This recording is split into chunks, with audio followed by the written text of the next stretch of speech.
Bismillahirrahmanirrahim. Assalamualaikum warahmatullahi wabarakatuh. Rabbi shrah li sadri wa yassir li amri wahlul 'uqdatam min lisani yafqahu qawli. Asyhadu an la ilaha illallah wahdahu la syarika lah wa asyhadu anna Muhammadan 'abduhu wa rasuluh la nabiyya wa la rasulahu ba'dah. Sebelumnya izinkan saya memperkenalkan diri terlebih dahulu. Nama Ulil Albab dari Prodi PAI Stit Darul Fatah Bandar Lampung, NPM 2211-2021. Di sini saya akan menjelaskan sedikit tentang ilmu tauhid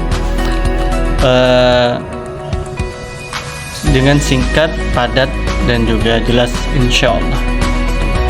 Pada kesempatan kali ini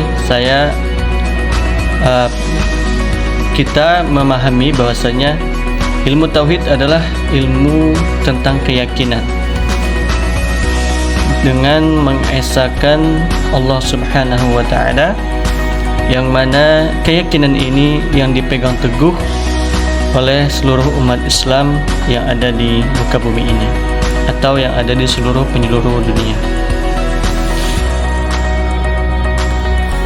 Dengan demikian, ilmu tauhid bertujuan untuk memahami, membuktikan, dan memperkuat keyakinan bahwa Allah adalah Tuhan yang esa dan tidak ada sekutu baginya. Maka dari itu, ilmu tauhid adalah ilmu yang sangat mendasar, ilmu yang paling pokok dalam keyakinan seorang hamba, terutama bagi seluruh hamba yang beragama Muslim tentunya. Dan ada juga konsep dasar ilmu tauhid, yaitu tauhid rububiyah, ada juga tauhid uluhiyah, ada juga tauhid asma wa sifat. Baik,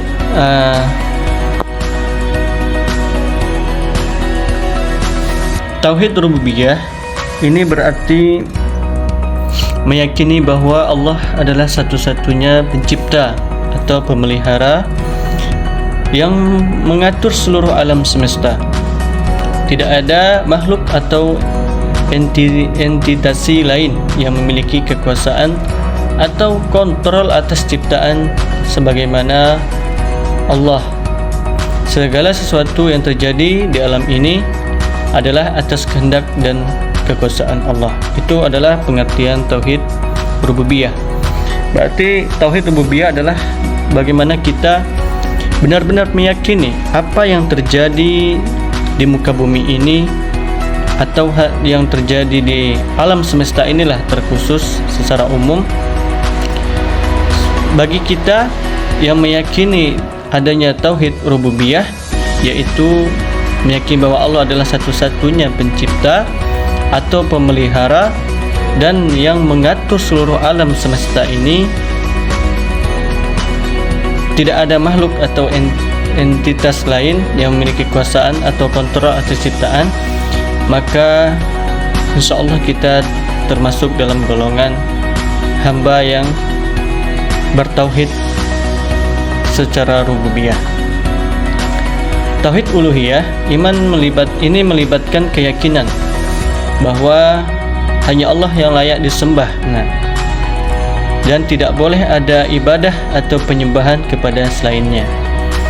Maka dari itu, mari kita selaku umat Nabi Muhammad dan juga hamba yang meyakini dan bertauhid atau yang beragama Islam, maka mari kita luruskan niat kita dalam beribadah kepada Allah.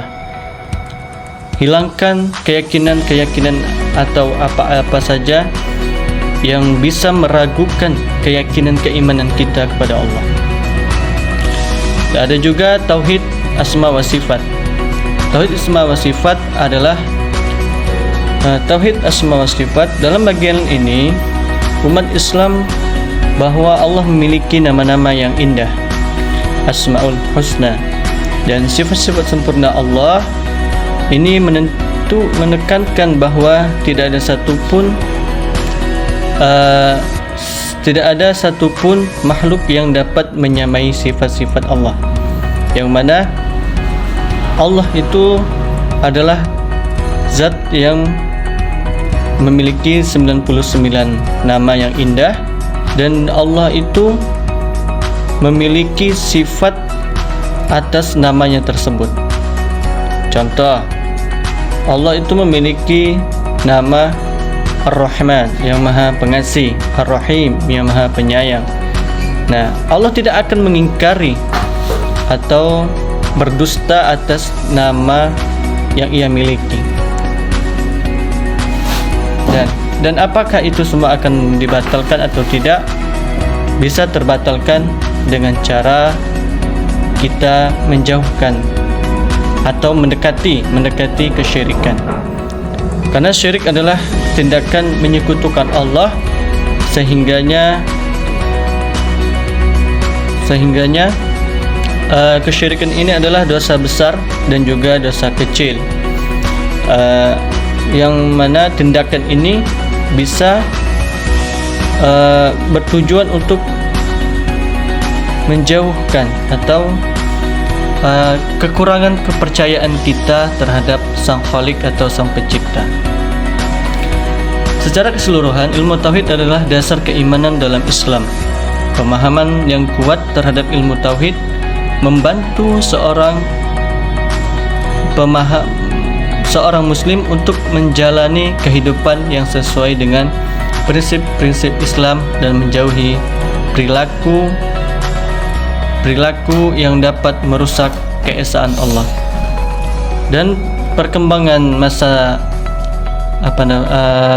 ilmu tauhid dari masa Nabi Muhammad dan Khulafaur Rasyidin. Pada masa Nabi Muhammad, ilmu tauhid disampaikan langsung melalui wahyu yang diturunkan oleh Allah dalam bentuk Al-Quran dan melalui ajaran serta contoh dari Nabi Muhammad. Tauhid pada masa ini sangat sederhana dan fokus pada menegakkan keesaan Allah dan menghapus segala bentuk penyembahan berhala serta kepercayaan yang bertentangan dengan monoteisme. Dan di periode yang kita zaman sekarang ini ada juga yang namanya masa modern. Pada era modern, ilmu tauhid menghadapi tantangan baru dari pengaruh barat, sekularisme dan perkembangan teknologi. Di mana di masa ini gerakan pembaruan Islam muncul seperti Wahabi di Arab Saudi dan gerakan Salafi yang kembali menekankan konsep tauhid yang lebih murni dan literal. Di sisi lain, pemikiran kontemporer Islam mencoba menjembati antara tradisi dan modernitas.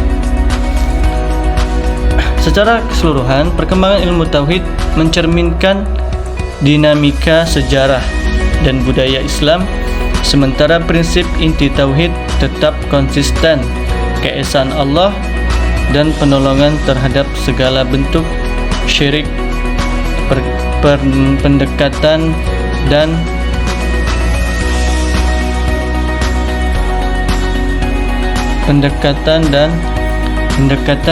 cara memahami tauhid telah beradaptasi dengan perubahan zaman dan konteks.